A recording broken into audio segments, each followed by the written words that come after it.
Bueno, ahora sí, vamos a ir comenzando a este ciclo de charlas 25×25 que organiza la sección de rehabilitación y cuidados respiratorios. Están acá a mi derecha el licenciado Alejandro Midley, el jefe del servicio del Hospital Italiano, José Luis Arteaga, quien dio la charla el lunes pasado, el jefe de la sección de rehabilitación y cuidados respiratorios, Nicolás Rux, y Agustín Otamendi, que nos acompaña con todo el tema de la transmisión. Así que agradecidos por esta invitación. Y vamos a empezar con esta charla. Mi nombre es Fernando Ramiro, soy jefe de la sección de rehabilitación y cuidados motores. Y vamos a empezar con esta charla que la titulamos ¿Para qué nos preparamos y qué enfrentamos?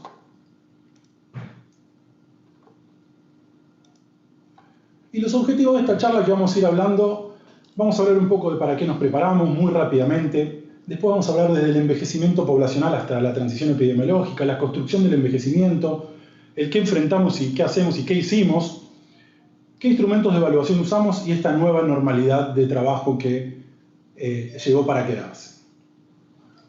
Cuando empezamos a prepararnos para esta pandemia, vamos a ver si pasa con este, ahí está.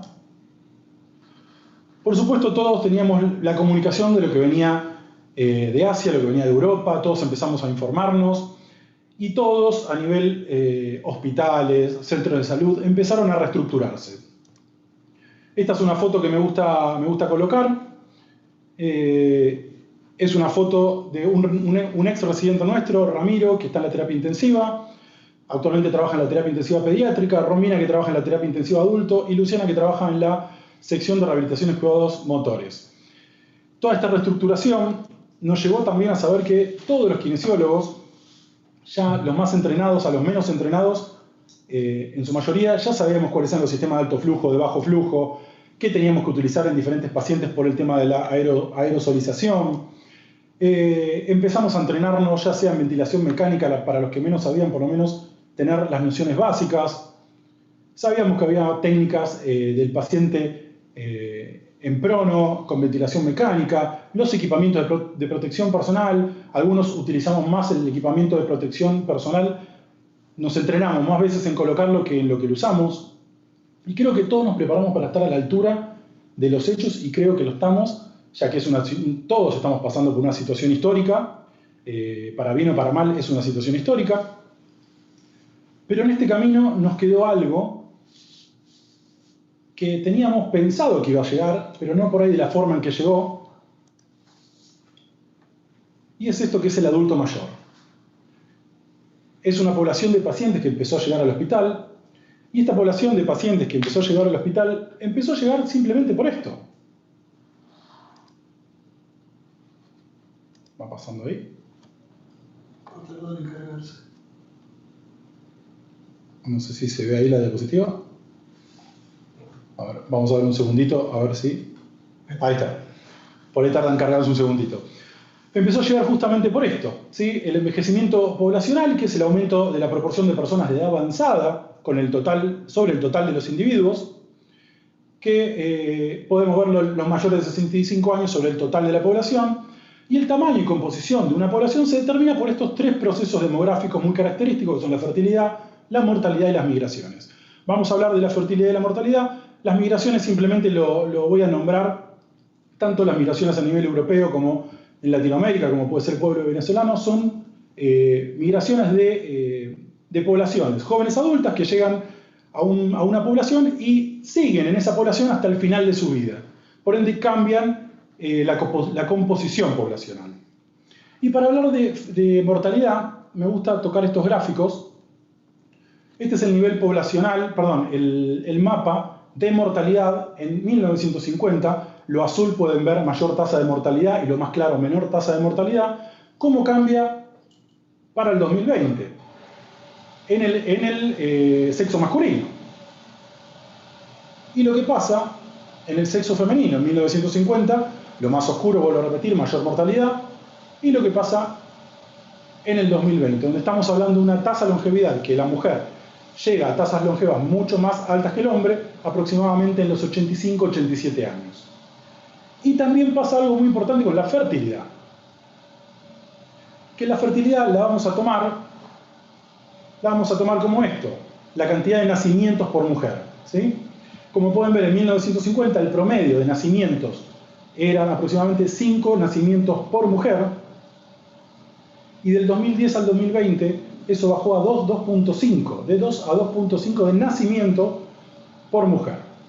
¿Qué implica esto? Esto empieza a marcarse un título que me gusta poner, que es el envejecimiento del envejecimiento. Ya las personas de 65 años dejan de ser personas viejas, personas adultas, y empezamos a tener ese envejecimiento del envejecimiento con unas tasas longevas aproximadamente de 87 años para la mujer. Esto que se empieza a generar, que acabo de mostrar en estos mapas, no es más que la transición sanitaria, o mejor dicho, la transición epidemiológica, que se define como ¿qué? Como una serie de cambios relacionados entre sí que incluyen el cambio de altos a bajos índices de fertilidad, un aumento constante de la esperanza de vida al nacer y en edades avanzadas, y lo más importante de todo, la transición de enfermedades predominantemente infecciosas a el paso de las enfermedades y trastornos crónicos. Por supuesto, esto es en beneficio de la salud. Los sistemas de salud ganaron en este sentido en pasar de enfermedades infecciosas a enfermedades crónicas. ¿Por qué? Producto de las vacunas, los antibióticos, los laboratorios, etc. Pero ahora bien, ¿qué pasa?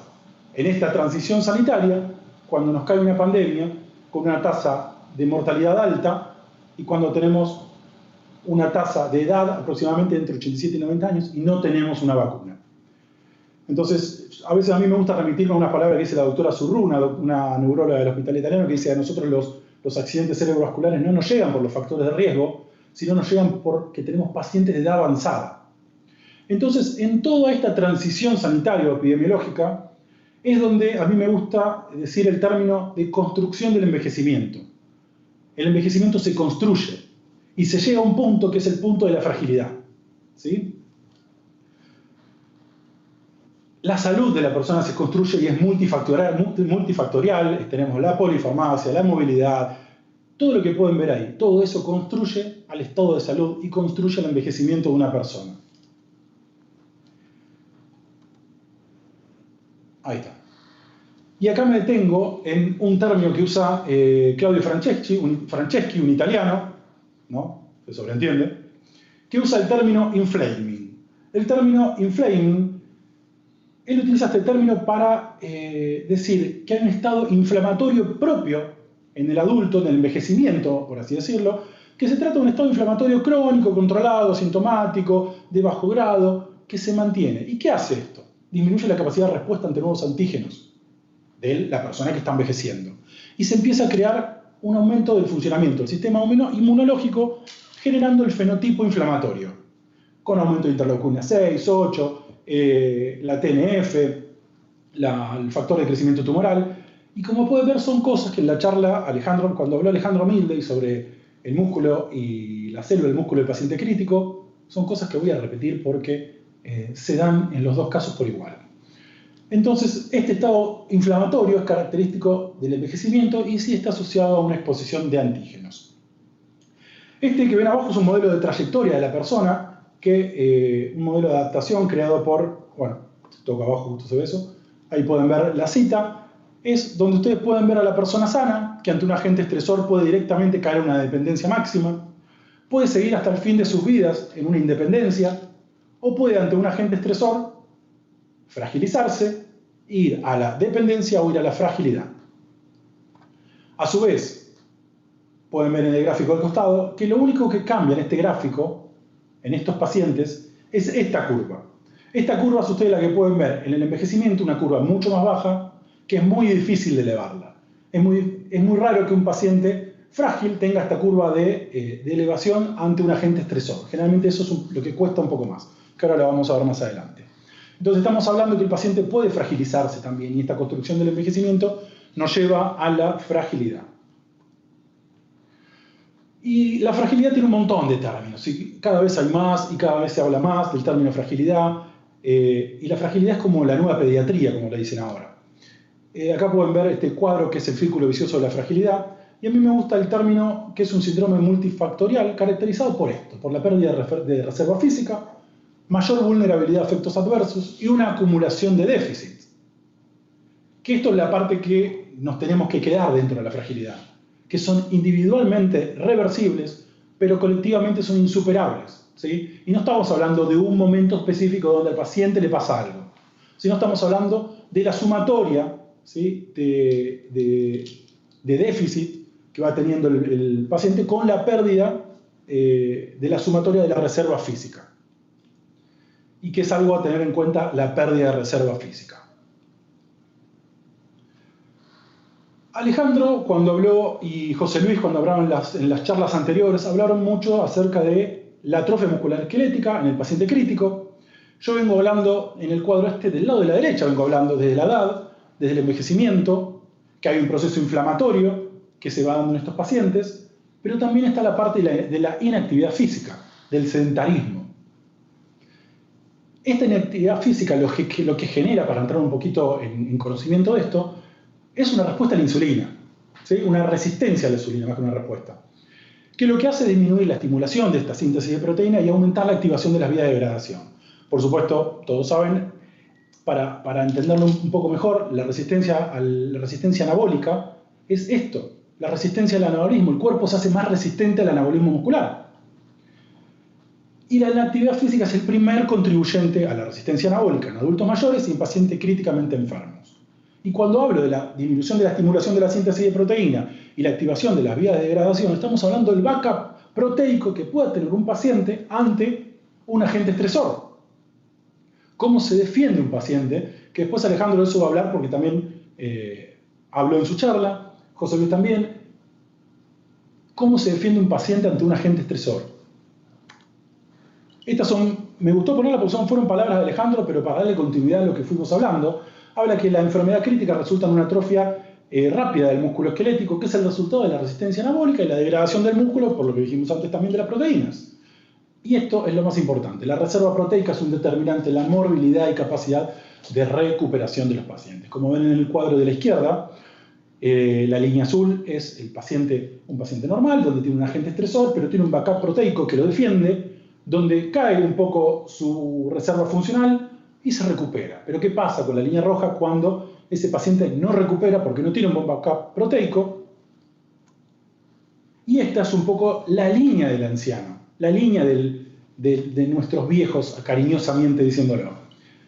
Vienen perdiendo funcionalidad, tienen un agente estresor y esta curva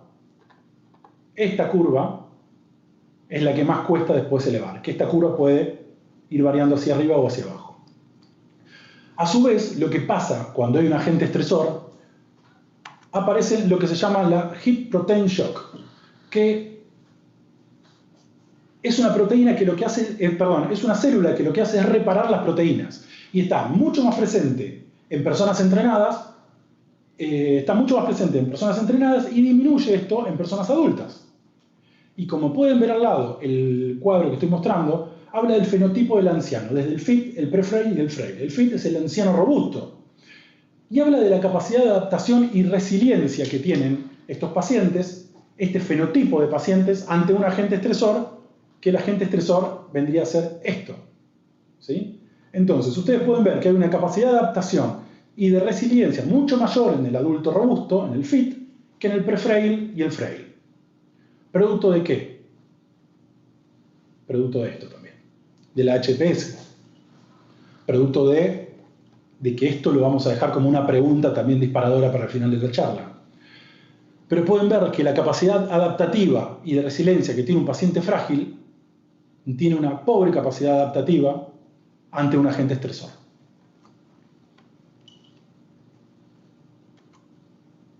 Entonces, venimos hablando un poco de este envejecimiento poblacional, de lo que le pasa al adulto, y ahora, ¿qué está pasando?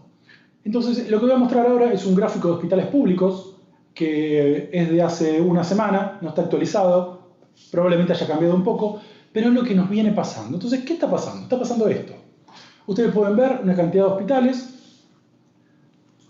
pueden ver en ese gráfico la cantidad de pacientes que hay en unidad de terapia intensiva y con asistencia respiratoria mecánica. aproximadamente 200, creo que ha aumentado un poquito más ahora. Y ahí pueden ver la cantidad de pacientes internados con COVID leves y moderados. Estamos hablando un poquito más de 600 pacientes. Entonces, cuando nosotros vemos qué nos pasa en nuestro hospital y vemos qué enfrentamos, estamos teniendo una cantidad de pacientes. Vamos a poner un número que, esto es muy dinámico, va cambiando constantemente, que hasta la semana pasada era 60 pacientes interconsultados con kinesiología de atención motora. Un 60% de estos pacientes eran femeninos, un 30% masculinos y un 10% de adultos. Como pueden ver en la curva de la derecha, la línea azul corresponde al sexo masculino, menor cantidad de este 30%, y tenemos un índice etario de 28 años a 93 años como máximo de edad, y de sexo femenino de 55 años a 10 años. Entonces, si yo les digo, a 100 años, perdón, 10 años va a ser muy poquito. Si yo les digo esto, ¿a qué les trae a colación de lo que les vengo hablando? Trae a colación esto, que es la transición sanitaria. La transición sanitaria es la que estamos viviendo también en los hospitales. Personas de edad avanzada, con promedio de edad de 87, 90 años, más mujeres que hombres. Entonces, esto es lo que nosotros estamos viendo, una transición sanitaria que impacta también los sistemas de salud. ¿Y a qué nos enfrentamos? Nos enfrentamos a esto, a priorizar los síntomas graves con el paciente internado, a una atención restringida por cortos periodos, para evitar exposición, al aislamiento social por parte del paciente. Esto quiere decir que el paciente no tiene contacto con su familia tampoco, tiene poco contacto con la enfermería y con los médicos, una movilidad reducida, que previamente también tenía movilidad reducida, el uso del equipamiento de protección personal, y para los que usaron el equipamiento de protección personal pueden darse cuenta la dificultad que tenemos con la comunicación, y todo lo que ven en el último cuadro, cubitos prolongados en estos pacientes, disminución de masa muscular, funcionabilidad, etc. Entonces, ¿qué es lo que hacemos nosotros? ¿Qué es lo que hicimos hasta ahora? Empezamos a realizar un triage médico consensuado con kinesiología para ver qué tipo de pacientes son los que tenían que ser interconsultados con rehabilitación. Por supuesto que tenemos de un extremo los pacientes con deterioro cognitivo grave, postrados, clínicamente con cuadros clínicos irreversibles, y por otro lado los funcionales. Pacientes que caminan, pacientes que se levantan, van al baño, son funcionalmente activos. Esos pacientes no eran interconsultados, pero sí en el medio tenemos una gran franja de pacientes donde con esos pacientes sí tuvimos que realizar cambiar algunas estrategias y optimizar acciones como el mayor tiempo de exposición. ¿Por qué? Porque tenían poco contacto, ya sea con la enfermería, con los médicos. Entonces nosotros, en la tarea que hacíamos, teníamos que cambiar un poco nuestra exposición. ¿Para qué? Por si teníamos que realizar algún tipo de higiene del paciente, no esperar a que enfermería se pusiera el equipamiento de protección personal para hacerlo, y hacerlo nosotros. Desde eso hasta tener consultas, hasta tener videollamadas con la familia, para que el paciente pudiera hablar con la familia. Entonces se empezó a hacer algo mucho más global y más mirando la globalidad del paciente, pero no la globalidad interna, sino la globalidad externa del paciente y el contacto con el medio. Por supuesto, se aumentó el trabajo interdisciplinario, y acá donde viene lo que vamos a seguir mostrando, que es la adaptabilidad de las evaluaciones utilizadas. Nosotros con todos los pacientes pre-pandemia también tenemos un monitoreo constante de la movilidad y de la funcionabilidad de estos pacientes. Y acá es donde entra la funcionalidad y la movilidad. Nosotros en la internación utilizamos dos tipos de escalas, tanto la escala CAS, que es de Cumulated Ambulation Score, y la DEMI, que es de The Morton Mobility Index. Ambas escalas están validadas para la población hospitalizada adulta. La CAS, el equipo de ortopedia de la sección de rehabilitación y cuidados motores, la utiliza más para fracturas de cadera, pero también se utiliza para pacientes hospitalizados agudos. Ambas tienen, lo voy a dejar acá para que lo puedan leer después si lo quieren volver a ver, montones de trabajos publicados y demás. Calculo que el mes que viene va a salir la validación y adaptación transcultural del índice de Morton, que es la DEMI, hecha por la sección de rehabilitación y cuidados motores, que la está llevando a cargo el licenciado Santillán. Y el índice de Morton mide esto, diferentes constructos como la cama, la silla. Lo dejo acá para que lo vean, el equilibrio estático, el caminando, el balanceo, y nos da dos tipos de puntaje, un puntaje bruto y un puntaje que es el puntaje de la DEMI, que el puntaje de la DEMI es del 0 al 100% que un paciente puede realizar. Esto impacta ¿en qué sentido? Que más de 10 puntos dentro de esta escala de diferencia es significativo del cambio de la movilidad. Y por otro lado tenemos la CAS, la escala de movilidad acumulada. Ahí tenemos algunos artículos que pueden ver, que evalúa 3 puntos, que es el entrar y salir de la cama, el pararse desde la cama y la marcha. Los 3 puntos se evalúan lo mismo, si es capaz de realizarlo sin ayuda, capaz de realizarlo, incapaz de realizarlo, con un máximo de 6 puntos como total de score. Entonces, acá donde viene nuestra pregunta de qué utilizar, si la CAS o la DEMI. La diferencia entre cada una, que la CAS tiene 3 ítems de evaluación, es diferente con la DEMI. Tiene menor tiempo de administración la CAS con respecto a la DEMI, que son 9 minutos de administración, y una alta confiabilidad diferente a la DEMI, que tiene una buena confiabilidad, pero al ser 15 ítems, baja un poco la confiabilidad y aumenta la confiabilidad de la CAS.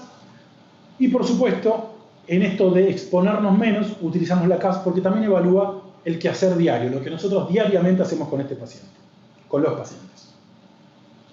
La CAS a su vez tiene un valor predictivo que se evalúa durante los primeros 3 días de toma de la escala, que pueden sumar un puntaje total en esos 3 días de 18 puntos, pero si durante los primeros 3 días tenemos un valor de más de 9 puntos, estamos hablando que es predictivo del alta domiciliario, de supervivencia a los 30 días, para las fracturas de cadera y para los pacientes hospitalizados agudos. Me olvidé decirles, la CAS también la tomamos previa al agente estresor, previa a la internación de estos pacientes, y también estamos utilizando la NMS, que es la New Mobility Score, que se usa para fracturas de cadera, pero también se usa para diagnosticar problemas de movilidad en las personas hospitalizadas. Mide 3 constructos diferentes, que es la caminata domiciliaria, la caminata comunitaria, perdón, la caminata domiciliaria, la comunitaria y la caminata en el shopping. Hacer compra, no ir al Unicenter ni al Abasto, ¿no? Y el shopping, que es la salida a hacer compras. También puntúa de 0 a 3 puntos, con mayor o menor dificultad, con un máximo de 9 puntos. Entonces, no sé cómo vamos al tiempo, Rico. No, claro. Entonces, acá, esto es lo que estamos haciendo en el hospital italiano. Al ingreso del paciente, los pacientes son interconsultados al servicio de rehabilitación y cuidados motores, al servicio de kinesiología, y en ese momento, en esta línea de tiempo, lo que hacemos es tomar la funcionalidad previa de los pacientes con la NMS, el New Mobility Score, la CAS previa de estos pacientes a la internación, el lugar de residencia de donde venían, y monitoreamos al paciente con la CAS. Al alta del paciente tenemos la última toma de la CAS diaria, y al mes vamos a realizar un llamado telefónico, ¿sí? Y vamos a evaluar con la CAS y con la NMS para ver cómo siguen estos pacientes en el tiempo.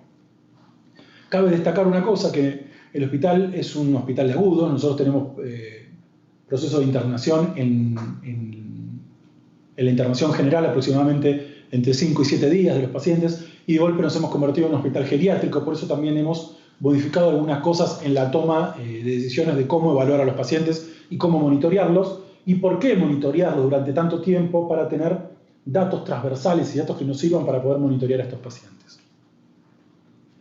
Entonces, a mano alzada, estamos realizando un trabajo de investigación, y este trabajo preliminarmente nos está dando estos valores. Dentro de esto tenemos la New Mobility Score con un puntaje de 3.8 en pacientes que ya se fueron de alta, de 3.8 en la New Mobility Score sobre 9.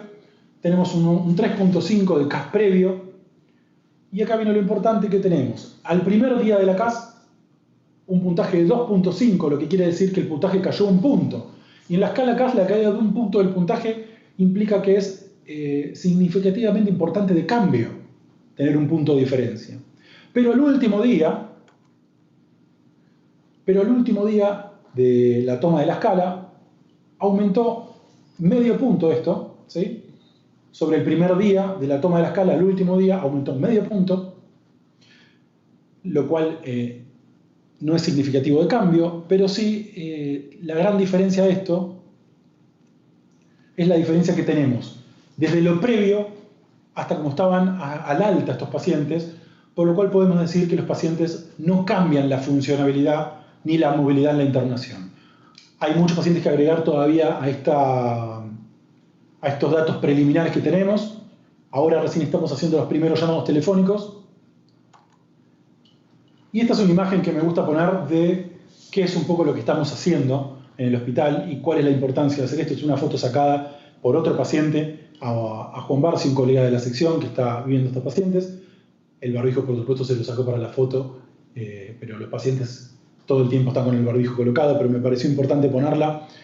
Si no me equivoco, me mandó justamente, ahora la edad, es un paciente de 93 años, geriatrizado, que está sin contacto con la familia, ya lleva 2 semanas y media dentro del hospital. Entonces, con esto me gusta ir dándole un cierre a esta charla y dando un poco la importancia de la intervención motora en estos pacientes, de la importancia de este aislamiento social y preventivo que tienen, que son pacientes geriatrizados, pacientes de edad avanzada, y de la importancia de la intervención en la movilidad y la funcionabilidad de, como a veces decimos nosotros en la jerga hospitalaria, de nuestros viejos, cariñosamente. Y me gusta, no soy muy partidario, no soy muy fanático de cerrar las charlas con frases, pero esta frase es una frase que engloba las 3 charlas que tuvimos. Y dice que quizás la ayuda para mejorar la calidad de nuestros últimos años de vida debe ser mirar al músculo antes que los riñones, mirar al músculo antes que el corazón, mirar al músculo antes que el sistema endocrino y mirar al músculo antes que diagnosticar por acto de fe, porque la salud sin masa muscular no es sobrevivencia.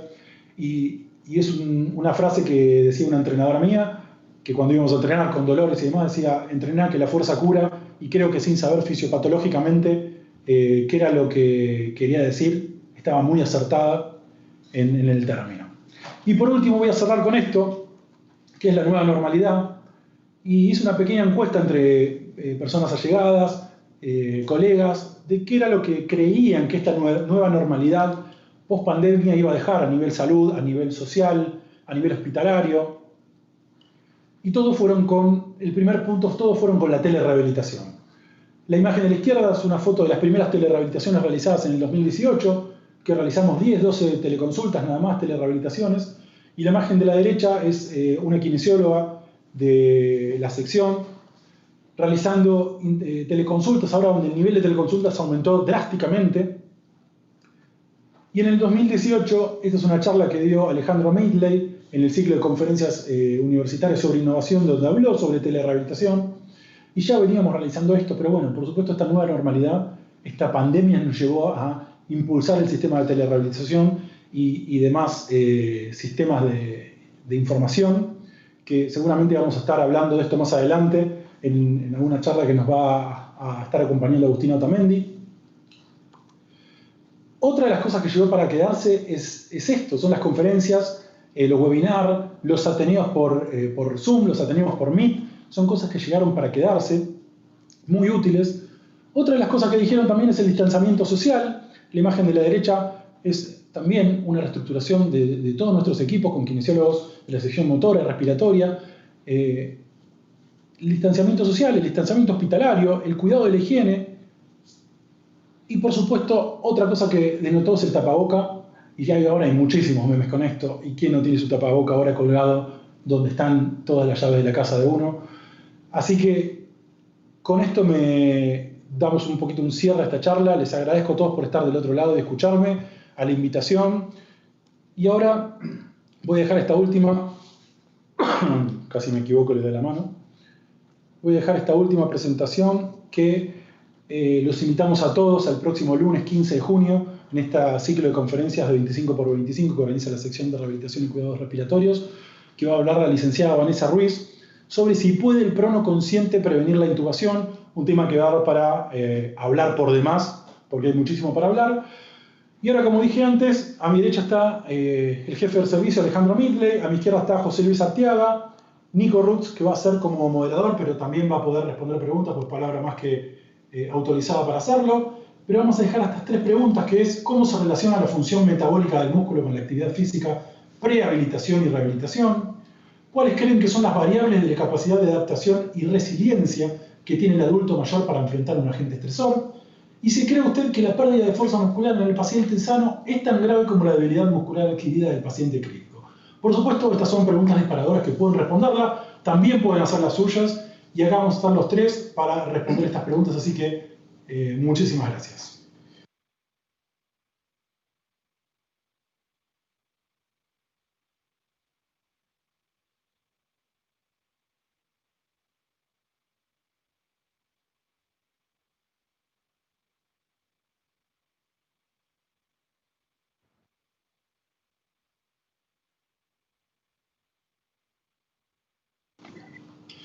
Bueno, mientras van pensando las preguntas que dejó Fernando, leo algunos de los comentarios en el chat y comenzamos a responderlas. En principio, la primera pregunta que aparece es de Mauricio Cortés. Fernando te pregunta, ¿qué es el efecto cielo? Bueno, me saco esto para hablar. El efecto piso y el efecto cielo es lo que puede... A ver, ¿cómo puede impactar esta escala? La DEMI tiene un efecto, no tiene un efecto cielo en la toma de la escala. ¿Por qué? Porque tiene muchos ítems. Estos ítems es muy difícil que el paciente llegue a hacer todos esos ítems en la internación. Trato de explicarlo de la forma más normal posible, sencilla. Y la CAS tiene un efecto cielo porque son 3 puntos, que el paciente generalmente, el paciente con fractura de cadera en este caso, lo suele completar muy rápidamente los 3 puntos. En muchos casos sí, pero es como que el tope de esa escala, vos te golpeas muy rápido cuando realizás el procedimiento de esa escala. Eso quiere decir el efecto cielo y el efecto piso y el efecto techo por ahí que se puede encontrar esta escala. Germán Correa te pregunta, ¿podríamos pensar en una política pública y sanitaria de intervención en el primer eslabón de la cadena progresiva de cuidados? Que es una pregunta que pueden responder todos, ¿no? No solamente... Mirá, por supuesto que sí. Por supuesto que sí. Nosotros a nivel hospitalario estamos trabajando mucho en esto a nivel de programas de movilidad. Por supuesto son intrahospital, pero a ver, sí, por supuesto que sí. Creo que se puede extender esto a un montón de lados. Es muy difícil por ahí organizacionalmente, pero nosotros como política de gestión, que Alejandro puede hablar un poco más, estamos llevando adelante algunos programas de movilidad hospitalario que esperemos que podamos seguir adelante después de esta pandemia. Leonardo Corrotea, ¿crees que la virtualidad puede reemplazar al trabajo presencial? Leonardo. No. La realidad es que los trabajos que hay de teleconsulta y de telerehabilitación hablan que la telerehabilitación está marcada para hacer seguimiento de pacientes, no para hacer intervenciones con pacientes. Este proceso de pandemia nos llevó, por supuesto, a tener intervenciones con pacientes y hasta las primeras consultas hacerlas por telerehabilitación, por teleconsulta. Pero está como demostrado en las guías de procedimiento de telerehabilitación, que hay una guía, si no me equivoco, hay una guía de Escocia, que habla de que la teleconsulta está adaptada más al seguimiento. No creo que venga para como dijo, para cambiar el proceso de atención de un paciente, pero sí llegó para quedarse, eso sin lugar a dudas. Te repregunto mientras le doy el espacio a Alejandro, pero cuando se hicieron esas guías de telerehabilitación para el seguimiento, no se contempló la imposibilidad de un aislamiento tan importante como el actual. Si se revisaran, ¿crees que no hay ciertas patologías que podrían directamente beneficiarse de cero con la telerehabilitación? Sin lugar a dudas, y creo que si todos miran un poco el trabajo diario que hacen, cuántos pacientes, hablando un poco en consultorios externos, les llegan con patologías que uno llega y se agarra la cabeza, que son cosas que se pueden solucionar muy simplemente con un consejo, se pueden solucionar con una guía de ejercicios y no de un paciente que por ahí haga 10, 20, 25 kilómetros para ir a ver un kinesiólogo. Me parece que sin lugar a dudas se tendrían que revisar y se podrían modificar estas guías y tener parámetros de atención de estos pacientes para que sean de primera intervención en teleconsulta, sí, sin lugar a dudas. Sí, Alejandro, ¿qué querías comentar? Respecto... Sí, si te saco el barbijo. 2 cositas. Primero, respecto a la pregunta que le hicieron a Fernando de este tema último, esa guía que nombra Fernando es una guía que responde a un programa nacional de Escocia de hace ya unos cuantos años sobre telemedicina y telerehabilitación. Por supuesto, no fue planificada con objetivo de atender en un momento de crisis, sino el objetivo era resolver problemas de costos de los pacientes que tenían que acceder a lugares como en Escocia o Gran Bretaña en general, que tienen planes de salud nacionales sociales, que son totalmente públicos. Ese es un punto. Yo creo que más que lo que hizo el COVID con la telemedicina y la telerehabilitación, más que ver de cambiar la patología o el proceso patológico que se puede seguir, que en parte también lo ha hecho, nos mostró, y en kinesiología más claramente, es el momento.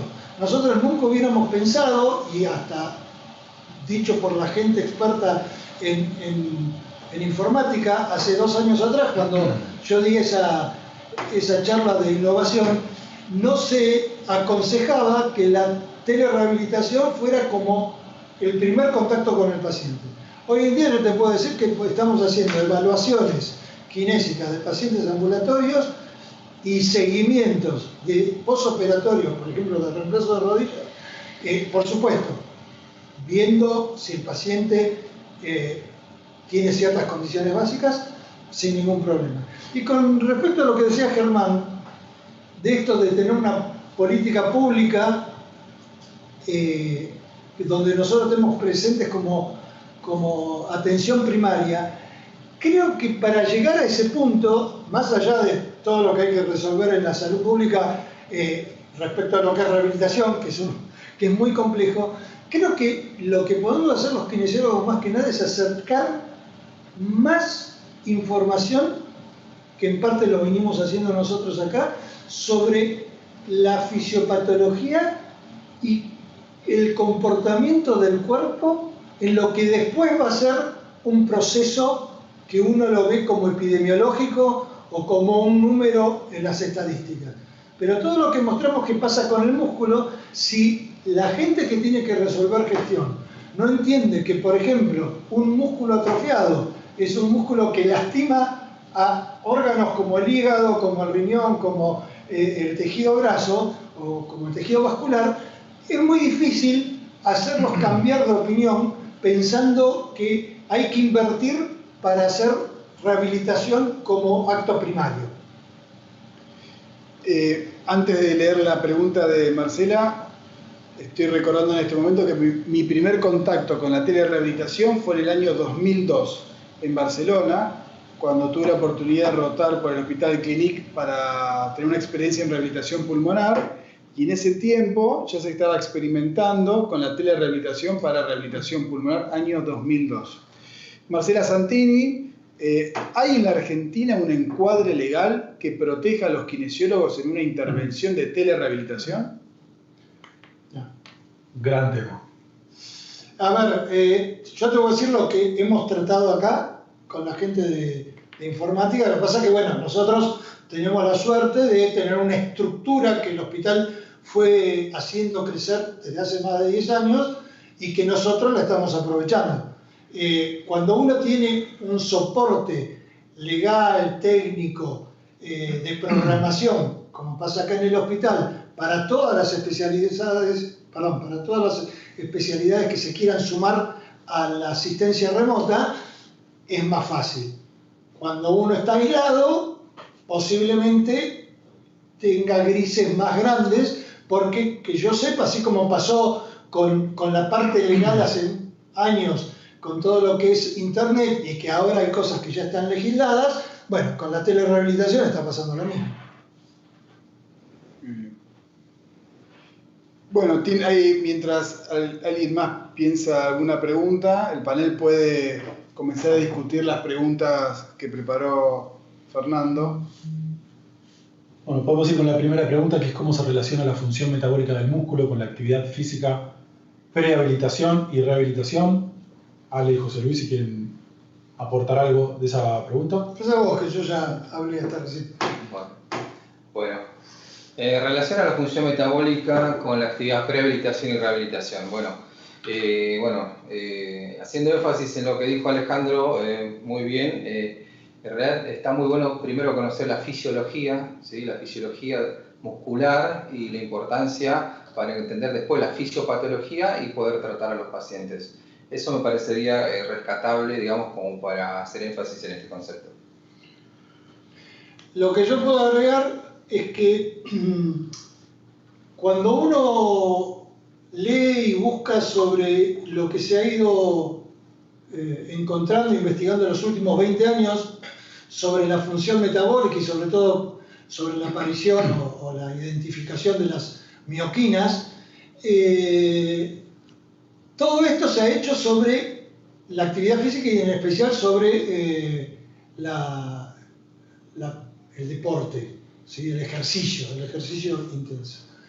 Igual ya hay trabajos que empiezan a mostrar que esto puede tener una significancia importante en el tratamiento de los pacientes. Por lo cual, yo creo que yendo desde la actividad física, pasando por la prehabilitación, que sería la optimización de programas previo a que el paciente sea tratado, ya sea quirúrgica o clínicamente, de un proceso patológico complejo.